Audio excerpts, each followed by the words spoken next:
What's up, everybody, and welcome back to the Conversation Lab, our Star Wars Limited podcast here at Unplayable. I'm D-House here with just Jim and Mike.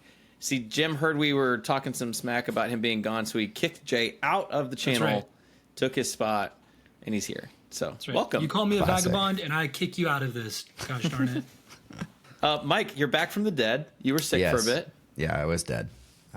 It was not fun. Yeah. Don't recommend it. Yep. Just don't get sick, guys. That's the message of the day. Pretty much. I think that's the longest our channel has gone without having a new video content in like a year. It was like 9 days or so, but it meant something that people actually noticed. They're like, "Hey, you guys, okay?" It's like, yeah. Well, actually, no. Yeah. Jim and I do not have those skills to edit in the Mike way. True. So, well, guys, have you played any Star Wars Unlimited recently? What's going on in your worlds? So much SWU. So much SWU. We've got pre-releases. We've got new deck lists. We've got, every time I think I come up with something cool that's going to break the game, Mike humbles me very quickly and tells me it's bad and then proves why it's bad. He doesn't just say, "Hey, your deck is trash." He can say, like, "Here's why." And I'm grateful for that. If you're going to shoot down dreams, at least have something to back I don't mean up. to be the dream killer, so... He is. Just he's don't not the tell rebel me. spy, he's the dream killer. Don't ask me about your deck if you don't want me to shoot down your dreams. I need a friend like that. I appreciate you. It's so real. That's so real. Yeah, we did have a pre-release a couple weekends ago, and then I got sick right after the pre-releases, so did too, and then haven't played in a week and a half, but those pre-releases were pretty fun. Yeah. We had a great pre-release weekend here in the Chicago area, and then yesterday a store did another pre-release with the boxes, which was so you did like 1 million pre-releases. I did 3 total. I was trying to do a third 4. one last weekend, but the event, I didn't realize they were capping at 8. I thought it was 16, so I thought I was fine, and I was number 10, so I didn't get to play that third one, but it was fine. It was still good. I got to help. Nice. I stuck around at the store anyways, and there was a guy who had played one game before, showed up to the pre-release, which you love to see, and helped him kind of understand the new cards and helped him sort of build his deck before getting going. So and did a little test game to help him learn some of the interactions. So that always feels good to teach a new player or help out a new player. So nice. Yeah. So basically we're just gonna tackle all of our pre-releases, our experience with pre-releases. How'd you do? What'd you learn? What cards overperform for you? What underperformed for you? And we'll go from there. So Jim or Mike, rock paper scissors, who goes first? I always go rock. No, Jim, you go first, so that I can use this time to remember what I actually did. Perfect, because I have quite the data log of what I played.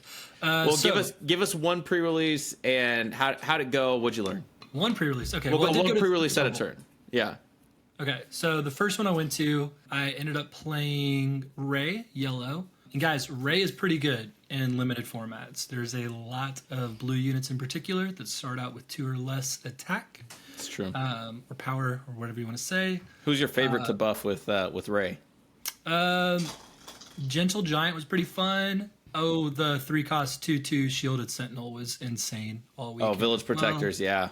Yeah, that sounds mean.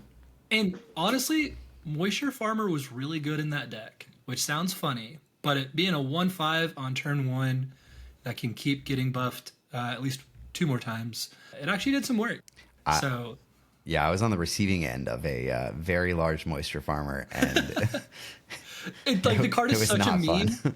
But like it did play well in limited, so I think I went 3-1 in that event. I lost my first game and then won the next 3, kind of deal. So that was a lot of fun. And then nice. I'm trying to remember. So number 2, I went and played Han solo. I don't remember what color I matched it up with. I think I went 2-1 in that one. Whoa! Slow down. You did 1. We said 1 pre-release at a time, and you just jumped into number 2. You kind of mumbled a little. What did you learn? Hold on. You mumbled a little bit when you gave the instructions, and I didn't think that was very clear. To ignore it and not listen. No. I thought you were saying let's hear one pre-release at a time. So start with the first, then go to the second, then go to the third. As opposed to what? Yeah, don't even. Okay. Right. So what did I learn? Yeah. So talk to us about what'd you learn? What did you like? What cards? You know, perform really well. Like this is the whole episode is pre-release stuff. So we're not gonna rush through it and then be done in 10 minutes. This is why we always set the tone before we start recording of what's happening. I learned that Rey as a leader is insane. The Restore 3 just keeps you in the game for so long that you get to be as greedy as you want with your late game when you're playing Rey, specifically in Limited. I've seen a lot of that in Constructed as well already, where people are able to put a lot of those huge late game red cards into the play. But yeah, specifically in Limited, Rey gives you the time to actually play the cool stuff. So if I'm pulling a lot of like large costed bombs in a deck, I want to be playing Rey when possible. And there's just a lot of easy things to buff. Like I said, a lot of the blue cards in particular start at 2 power. And so you're able to use Rey's ability well to like make the favorable trades and take advantage of the board slowly there. So what was your second color that you that one was yellow. So I'm trying to remember. Okay. Oh, I can pull up my list. I think I sent a bunch of lists to you guys of what I was playing, so I could look through that. But I don't remember yellow in particular being insane. I just remember that had the best hero cards to choose from. That seemed to work pretty well. Makes sense. It was less so that like that was the best color for Rey, and more so just from what I pulled. That's what was going on. Yeah. So yeah. Now I'm gonna go back and look through what that deck list looked like. Well, I also played Rey at my first pre-release, so we'll double down on this. But I went Rey green. My packs, it was kind of nice. I opened my packs and this was at Fair Game Geneva for those listening in the Chicago area. But it was just so fun because I didn't have to think or like really, I don't know, it kind of built itself. Yeah, the deck built itself. I opened double of the Village Protectors, the Sentinel was shielded. It's so great.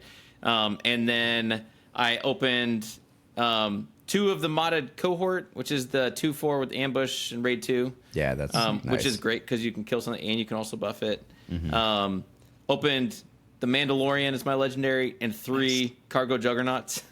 so on the Rey flip turn at 6, it's a lot of healing. I could deploy and play a cargo juggernaut and heal 7 on that. And then I just do it the next turn and like just continue to heal. I mean, I think I only finished 1 game that day with like damage on the base because it was just.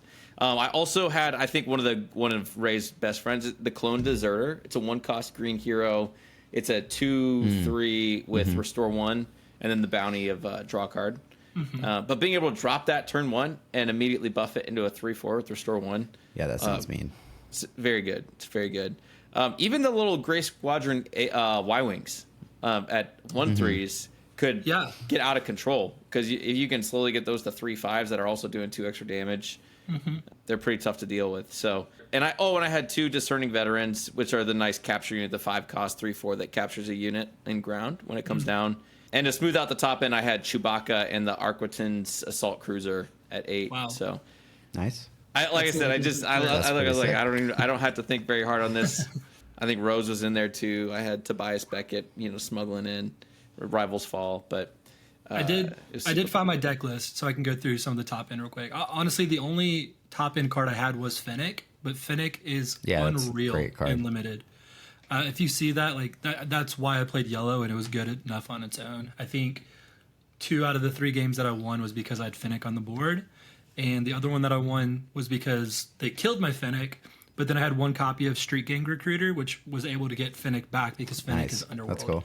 So they killed it. They thought they were in the clear, but I was able to bring it back with the Recruiter, which was sweet. But yeah, that was about it as far as the yellow goes. That was like the top end stuff. I had a Falcon in there, which is good. I had a copy of Rivals Fall and Gentle Giant, which are all the cards that you're excited to see and want to play. Yeah. But I only got 1 legendary in that list, and it was Endless Legions. And that, unfortunately, was the only legendary I got in pre-release. but that's okay. So the future, when I don't mention the legendaries that I pulled, it's because they did not exist.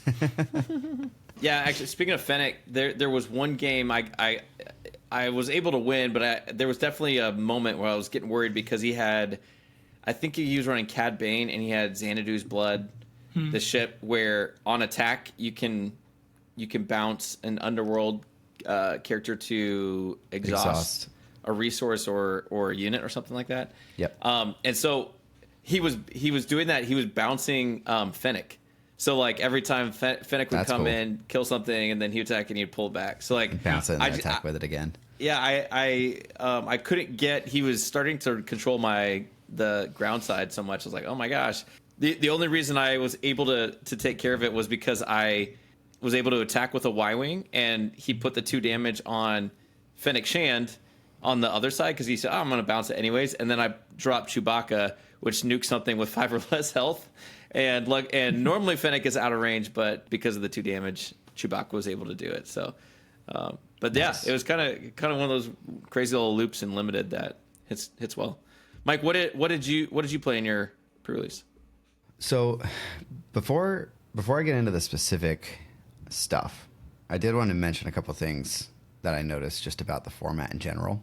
One was that space felt really important, and like a lot of the card pools that people opened did not have a lot of space units, and so there were games where I felt like I did 2 pre-releases.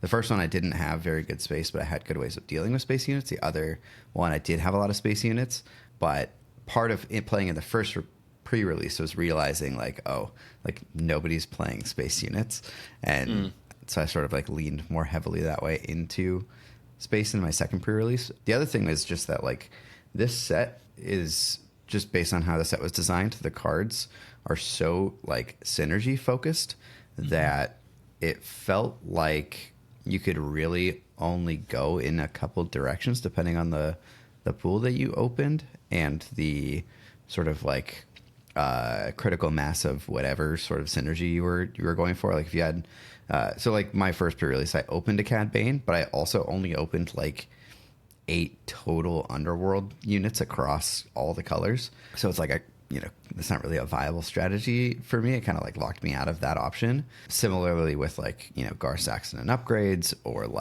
bounties and Bosk. My second pre-release, I opened a Bosk and I opened literally 1 bounty card. It was weird. I didn't like it as much as the first set for sealed, but I feel like draft will be more interesting than set 1. So I think draft will be more interesting for set 2 than set 1, but I think sealed is worse for set 2 than it was for set 1, at least in my opinion.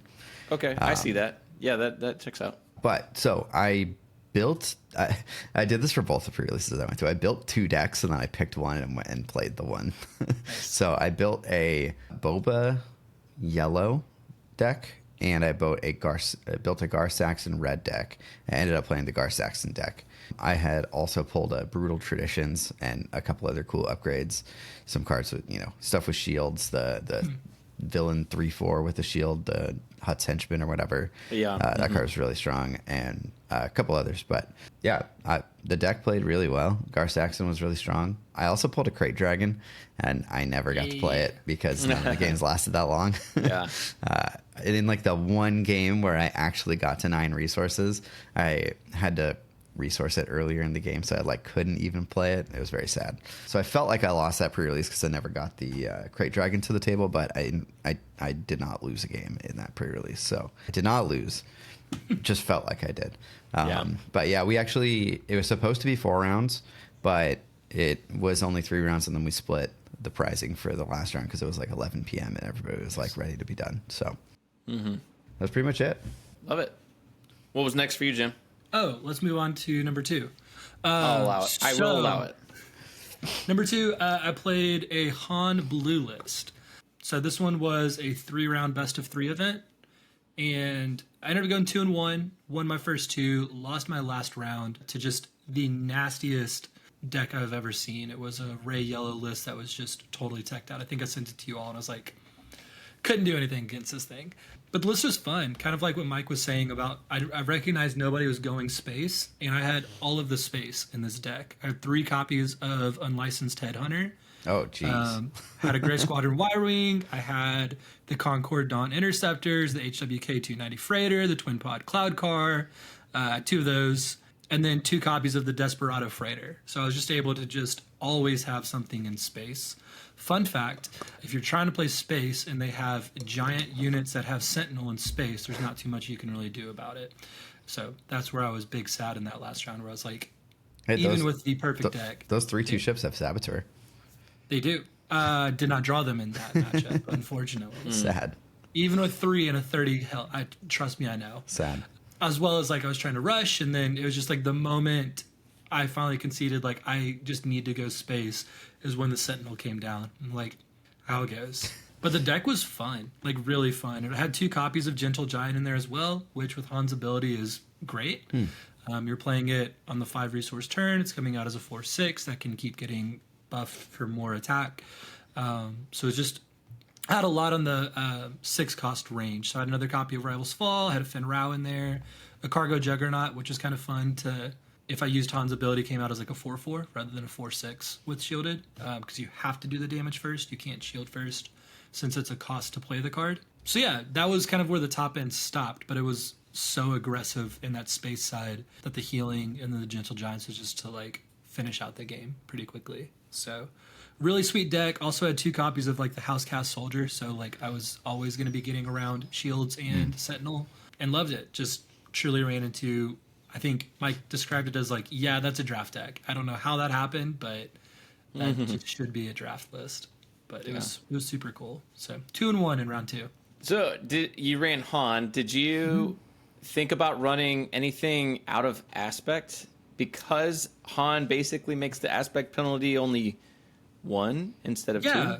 Yeah, I definitely thought about it. I didn't have much in like the top end outside of that. So that was the pre-release where the first 2 packs I opened had the exact same list of cards. Like all the commons were the exact same, like in order. Yeah, I think that's I showed weird. you guys.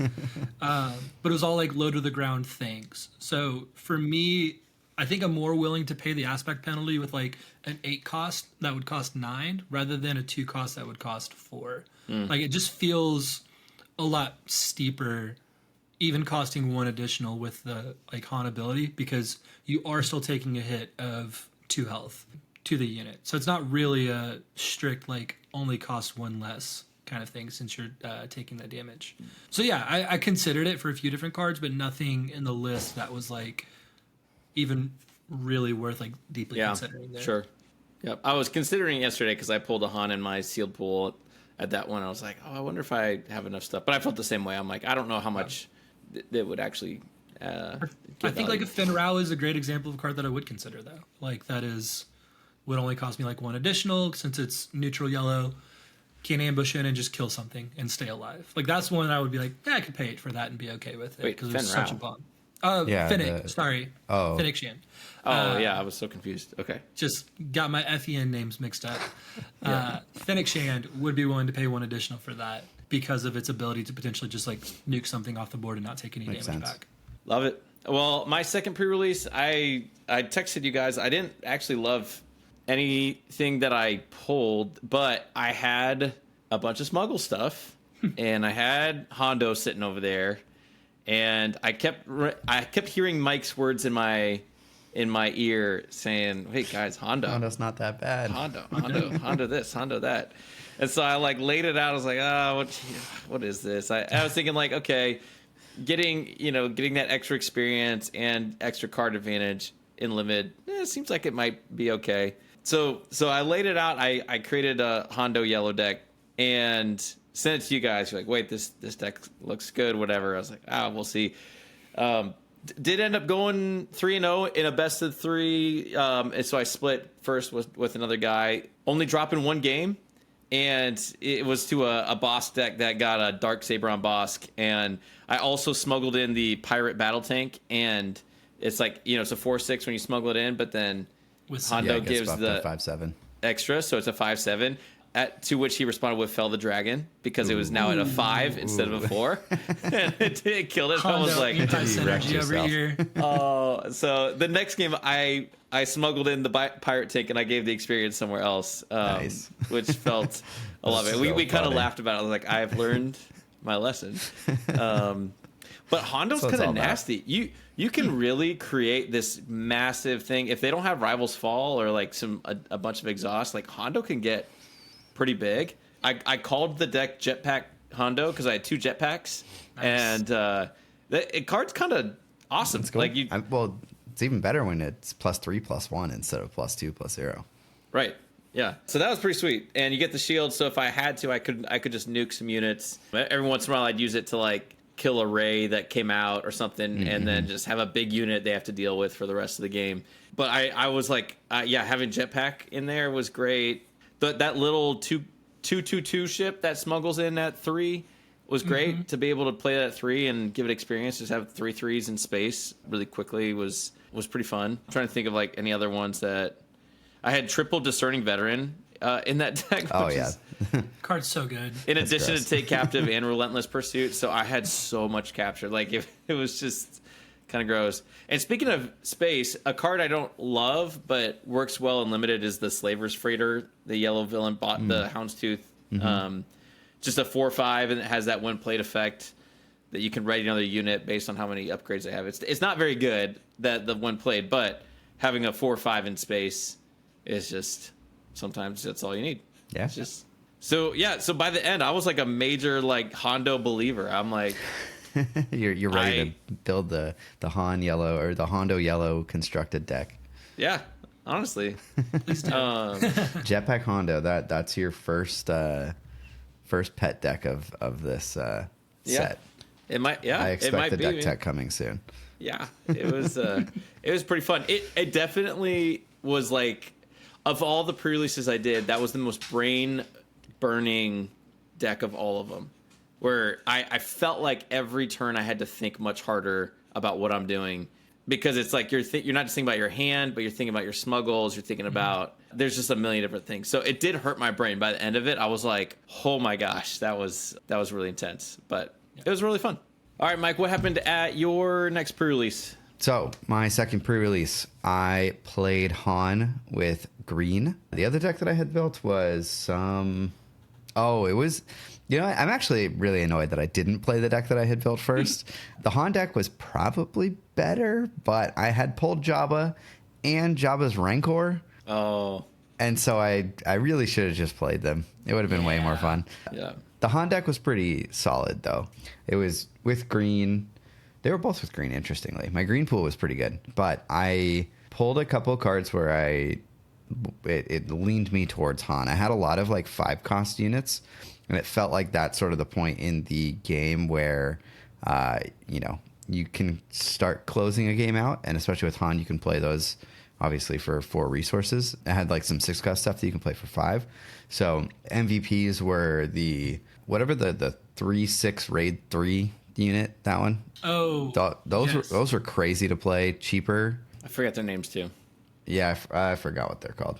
The other ones. Claim challengers? Yes, those. The other ones that were really good was the 6-cost 5/5, I think. That when you play it, if there's an opponent with a bounty, Yeah, there's an enemy with a bounty. Rivals. Yeah, those ones. And they have grit. So, you get to play that on your Han flip turn, and they come in with 7 attack. And that was a lot.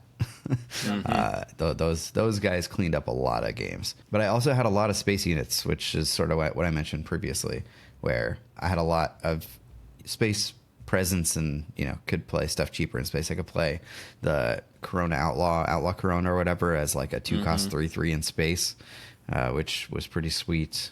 Yeah, some other stuff like that. The Adelphi Patrol Wing, that card is so strong, especially with Han, because if you have initiative, you can play it on your 4 resource turn, and it's still a 4/4 in space that lets you attack with like +2. So it's like a very aggressive Han deck. And my first 2 rounds were like pretty smooth, and then the last round I came up against the same Ray yellow deck basically that Jim was talking about, and I won game 1. And then I cannot remember for the life of me what even happened in game 2. I don't even know if we played one. It's just fake. And then game 3, he ended up with by turn 3, I want to say, he had a 4/8 moisture farmer. Because he buffed it once or twice. Yeah, he buffed it once or twice with Ray. And then I think I had sunk a little bit of damage into it, or he attacked me, one of my dudes, and then he played the card that you smuggle, and it gets an experience token, and gets to heal too. Yeah, covert or something like that. Yeah, that one. And yeah, it just got way too big. By the end of the game, he had that out. He had Ray herself. He played the card that you were talking about earlier, David, the one where you heal 4 if you have a blue unit. Cargo that Juggernaut. one card. Yes, Cargo Juggernaut. So it was just a lot of healing. He was also using one of those dials where you can't really see what the number is across the table. So I thought that I had dealt a ton of damage to him by that point, because I had a bunch of space units. I was like still getting damage in there. And he like, at one point I attacked him and I'm like, all right, I'll hit you for 4. And he's like, okay, 26. And I'm like, wait, what? I had like done basically no damage to him throughout the whole game because he was healing so much and I just wasn't paying attention. So it was rough. It was a rough time, but tough. It was a fun event regardless. Yeah. But yeah, that was the one match that I lost throughout the pre-releases. And yeah, Ray is just really good in this format. I think that goes to the other thing that I was sort of mentioning in terms of the format, where like it feels very synergy dependent. And then it also feels like the leaders that don't care about synergy as much are rising to the top a little bit. Because like Ray, like she doesn't really care what type of unit you have, as long as they have less than 2 attack and sort of work with her ability, which a lot of units do. Yeah. And yeah, so I don't know. Ray was strong. It was cool. Yeah, across the board. Cool to see in action. Ray seems to be an overperformer. And I mean, even just thinking, as you said, the ability, we've talked about her in regards to like in comparison with Tarkin, but like Tarkin's narrowness of the Imperial thing, right, and not being able to like buff himself, not having restore. There are just several things I think that just make Ray so much more fun. Yeah, she was strong. Jim, did you have more pre-releases? I did. I had one more. Okay. So that was a fun one for sure. There was like 24 that showed up to this last one, which was awesome.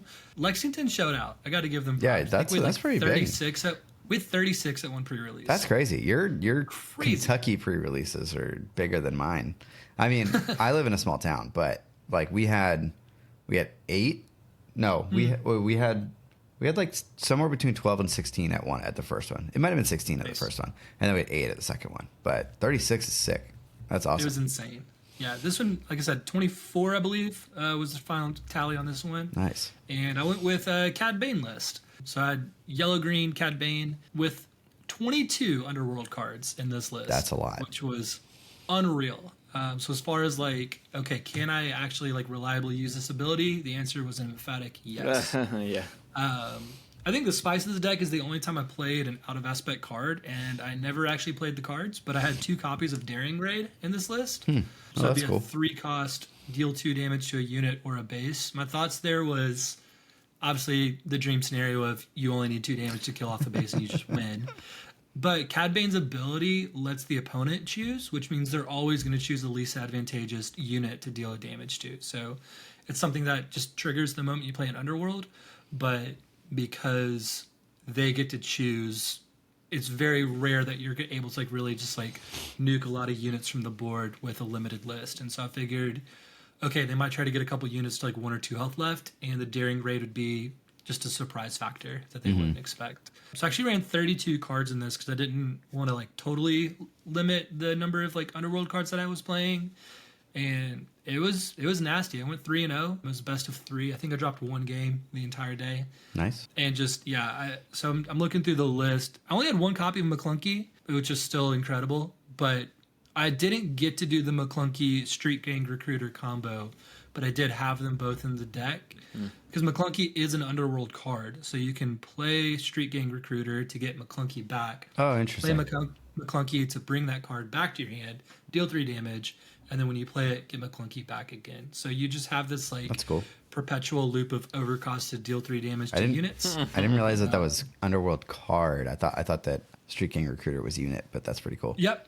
I'm looking at it now. It says you may return an Underworld card from your that's discard awesome. pile to your hand. So McClunky does work. Nice. And you can chain that together. So the later the game goes, you could potentially get to where you could do it twice in a turn. Sweet. Which was a great little closeout. Fun thing. I had it happen to me once and then was able to get rid of one of the two, I think. But yeah, the rest of the deck, I had a Discerning Veteran. I had 2 Pirate Battle Tanks, which is an Underworld card. So just to get that big Sentinel out there with the Underworld dealing damage. I did pull the best 2 cards in the game in this, which of course is Jabba's Rancor and Frozen and Carbonite. Of course. You better believe they both made the list. Nice. Jabba's Rancor did win me 2 games on its own. That's they just awesome. hit the table and they just scooped and they were like, this is over. Thing's huge. But yeah, between like Enfys Nest, I had Xanadu Blood at the late game. Dang, that's a stacked deck. It was good. It was really good. Mercenary Company for some Overwhelm. I had the Assault Cruiser at 8 as well. And a ton of early game. Just so many 2-drops, so much in 3. I had a Lurking TIE Phantom, which just like, I think ended up doing like 24 damage throughout the game. They just never could do anything. And the TIE Phantom, having cards that can capture with that out is amazing. Because they play a unit thinking that's how they're going to stop you. And then you just capture it with the Phantom, and they're just like, okay, guess I'm never going to see that card again. That's cool. It did 24 damage for me in one game. that's just wild. Absurd. So, That's funny. Yeah, that deck felt a little bit unfair. I probably could have gotten rid of the Daring Raids. I never played them, but I liked having them, and it was an easy decision for what to resource early game. So that one was really fun. I got a cool judge promo for winning that. So took home first in one of the events. Sweet. Nice. Which one did you get, Mando or? I chose Mando because I know how much Mike likes looking at his face. So that's what I chose. I also got a Mando Judge promo for winning pre-release. Oh, nice. There you go. So, I Twins. guessed incorrectly and did not get any judge promos because when I arrived to my second pre-release, the shop owner like shuffled a bunch of cards and was like, pick a hand. Which card do you want? And I picked the Grogu instead of the judge promo. So I didn't get a single Grogu. I don't have a single. I got one. you covered because I got a freaking million Grogus. So yeah, I didn't get any Grogus either. Yeah. That's so funny. Yeah, so yesterday for release weekend, we did another pre-release at Fair Game Geneva. It was super fun. Managed to pull together a Boba Fett yellow deck. I actually first assembled Boba Fett blue because I had a bunch of Sentinel guys and Grit guys, and I thought, well, I could go a little bit more defensive and put these big Sentinels in the way. And then I was just looking over at my pile of yellow stuff, and I just thought, that looks more fun. Because ambush with the Boba's ability just I don't know, it's just good. And I had a lot of like random keywords like spread throughout, a lot of smuggle and stuff. But I did pull a Darksaber, so I did, like I gotta go green. A couple take captive, moment of glory. On the I did have double Adelphi, that green ship, which was pretty nice. Probably my favorite thing was the Liberated Slaves. It's just a 3-cost 3/5. It has like all the tags of like Twi'lek, Wookiee, Droid, all the things, and get that sweet Twi'lek synergy. Sweet Twi'lek synergy. But I was able to play Wookiee Warrior, and if you can spot a Wookiee, you get to draw a card. So like I did that multiple times, and guys are like, "Wait, what?" I was like, "It's a Wookiee." So, and it also has grit, so it also buffed the Liberated Slaves on that turn, and they were just tough to deal with. So those were a vanilla, fun little card. I had at 6. I had General Riken or Riken. Is it Riken? General Riken. He absolutely overperformed. Like it was like one of those. It's 6 cost 5, 7 where on when played and on attack you can give something Sentinel, or if something has Sentinel, you can give it an experience. So I just kept giving him Sentinel. Yeah. And then it's the same turn as the Boba flip turn. So then Boba comes out and gives him the +1 passive buff. Cool. So he was like a 6/7 with Sentinel, and it was pretty nasty. They actually, one guy was like, he had Rivals Fall, and he's like, Boba's sitting there. He's like, but I think if I don't get rid of Riken, I don't think I can get through it. So I've got to get rid of Riken. I was like, I think that's right. So the coolest part for me was I had an Enfys Nest and double Mercenary Company. So being able to ambush with the passive buff was pretty sweet. And being able to drop Enfys first and then play Mercenary Company with the ambush and overwhelm together was just game over. It was being able to do that. So I did go 3-1. Ended up in tied for second. Lost to this guy Kevin. We're creating a nice, good local rivalry. I feel like we play in lots of different. I beat him at the first one with Ray, and then he beat me this time with Ray. Nice. I think I sent you my opening hand was like double moment of glory, double take captive, spark of hope, and echo after the mulligan. So I just laughed. I took a picture and I was like, we can play this, but I think this is probably it. So, but yeah, it was fun. Nice. Sweet. Mike, are you done with your pre-releases? Or did I you only did 2. Yep. I would have liked to do a third one, but I would have had to drive an hour. Oh yeah, that's tough. So. Yeah, there's this around here, Chicago area. I mean, it's like, okay, now everyone has done their pre-releases. Now there's like multiple drafts happening this week. Nice. We've got the Sealed League is kicking off again this Sunday at my local store, which will be so more sealed stuff, but like with a gradual increase of 1 pack a week and some of that. And in the midst of also trying to prep for GenCon in a couple weeks that we're going to. Yeah. Oh, we got some spice Pretty weeks. excited. Don't you worry. Yeah, I was like, we do? Oh. Yeah, GenCon's But going we to be will. sweet. That's coming up real soon. We're going to hopefully get some of those sick-looking Dark Side promo pack things. Also, Ventress and Maul. We haven't mentioned those yet, but We didn't even talk about that promo pack. yeah. Yeah, Mike, how many tears did you cry in joy when you saw all of them. There's none left. Tears are still streaming over here. Given that the set is about the Twilight of the Republic, aka the Clone Wars, like Ventress had to be in the set. So yeah, I'm just very excited that she's in that box, and I get to get the cool like black and white, like really sick looking promo. Yeah. We hope because it looks so cool. No, I'll get it one way or the other. Yeah.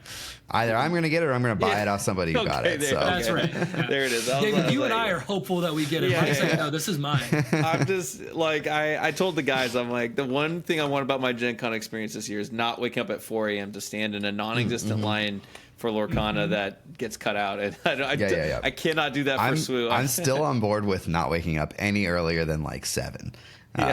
If one has to wake up that early to get one of these packs, I'll just pay whoever woke up that early a little bit of extra money so that I can sleep in. There you go. We'll talk. Yeah. No, I'm like, I never get these kind of like times away from the kids where I can sleep, and I'm like, oh, I'm sleeping. It's your sleeping time. I'm sleeping. It wasn't last year. I know you guys killed me with that. Well, and that it kind of wrecked our entire weekend because of that one day where we woke up at literally 4 in the morning. So not doing that probably ever again, which is great. So no, we're too old for that. No, man, come on.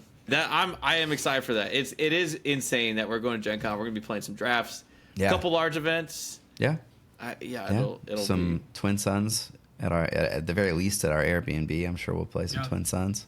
Yeah. So. Okay. We also I'm gonna Xander on the FFG live stream casually referenced that he did a Twin Suns draft. Oh with yeah, that sounds super fun. Oh yeah. And I immediately sent him a message. I said, please explain how you did this. What rules did you use? Like, because That's that awesome. sounds super fun. And a great way to take, like, if you got 3 or 4 people in a box, like, that just sounds super fun. Oh, should I bring a box to do Gen Con so we could do that at the That'd be house? Sweet. Bring like 3 cases with you. Yeah. Just bring a whole duffel bag. The problem with that is that it's a lot of luggage space. One box is reasonable. Yeah. But that sounds really fun. I don't know. Just the whole idea of like, okay, I'm playing with 2 leaders, and then you can play the double aspect stuff a lot easier because a lot of times they'll just get... We're doing it. That sounds super fun. Yeah. So we were kicking around ideas, and then I mentioned to some other people, and we're all kind of like, yeah, I think this needs to be explored and sharpened. I'm sure there's different ways you could play it. Definitely. Sounds awesome. That just sounds like a dream. So yeah. And other than that, set 2's out in the wild. We got I don't know when this is going live. We got a competitive OP stream happening. Yeah, tomorrow I think. Wednesday. Or Wednesday. I don't know if it's Tuesdays or Wednesdays. I don't remember. But yeah, this week. Yeah, on Wednesday. So also this week, I'm planning on streaming either Wednesday of this week or Thursday of this week, opening some packs, talking about the secondary market I don't know, doing some fun stuff. So if anybody out there watched the last live stream that I did and you enjoyed it, or if you haven't and you want to check it out, you should check it out. There we go. Come hang gotta out. get that master set. Yeah, I'm actually like less excited about it this time around. I think because it has taken me so long to acquire it for the first set that I'm like kind of tired of doing it, of like seeking out all the cards. So I'll probably go a little bit slower this time than I did last time. And I haven't even finished the first master set. I still have like 100 cards I was gonna left, say, so. if you go slow, then there's no, I still have cards left. My plan is to basically catalog all the cards that I still need for set 1 and try and find as many of them as I can at GenCon, at like vendor booths and stuff like that, if there are like secondhand market card sellers, because it is very annoying like going online and like ordering from like 20 different stores a bunch of different random cards and then getting a bunch of packages. So if I can get everything all from one place, that would be really nice. I mean, I feel like we could put an SOS in Discord and we can, push it out. And because I think people want to help you. I think people feel like they're in this journey with you, Mike. And I really think if you said, I need this random hyperfoil, whatever. But it doesn't solve my my time issue in terms of like coordinating all that with a bunch of individual people rather than like going to one source and just getting all the stuff that I need. I just don't think you'll get it from one source. If that those might are be very true. specific. That might be true. They are pretty specific cards. Yeah, that's what I'm saying. Like you just We'll say, see. We'll see. You just post a thing. I almost wish. I wonder if you could have like a public list where like people like can like sign it. Like I got this one. I don't know, something like that. They're like, I'm in, Mike. I got you this random thing. I'll see you at Gen Con. Yeah, there's a lot of like really weird random like hyperfoil cards that are just like I would never seek out on my own. But the binder must have them. So. Yeah, even organizing my stuff, I'm still organizing all my cards I've opened. And that's a nightmare. I've changed how I did it. I was like, okay, I'll just keep normal cards in like one binder, and I'll have 3 of in each, so I can just pull them out. And then I'll have this other binder with like hyperspace and hyperfoil and all that. And then I had a third binder with foils and everything. And I just scrapped all of that. I'm just literally just putting all of it in one binder, because when I'm deck building, I always want to play the hyperfoils or the hyperspace. Yeah, so you just grab those first. I'm the weird guy. Like I actually like the foils. Some people hate them. I'll give you all my foils. They're flat for me here in Chicago. So I play them, and maybe at the Galactic Championship I'll make sure they're all normal. But until I play something flat, that actually matters, fine. If they were flat, I'd play them. yeah. But they are far from flat in my house. Yeah. Likewise down in Kentucky. So anyways, I just was like, I'm just gonna do this and pull them out that way, and has made my organizing a little simpler than previous sets. All right, anything else from you guys? One more episode before Gen Con? Yeah, most likely. Yeah, as long as Mike isn't dying, we're in better shape. Yeah. Well, the one good thing is that now I don't have to worry about getting COVID at Gen Con because I already had also it. True, yeah. Which indirectly, is good for me because I don't have to worry about catching it from you. Well, so thank you for that, Mike. Anytime. Real hero I'm always happy to here. take one for the team. Jim, if you could catch the con crud right now and get over it before, it's the move. Yeah, easy, done. Yeah. I'll get right on that. All right. Well, guys, thanks so much for watching, and we'll see you in the next one. Bye. Bye. Bye.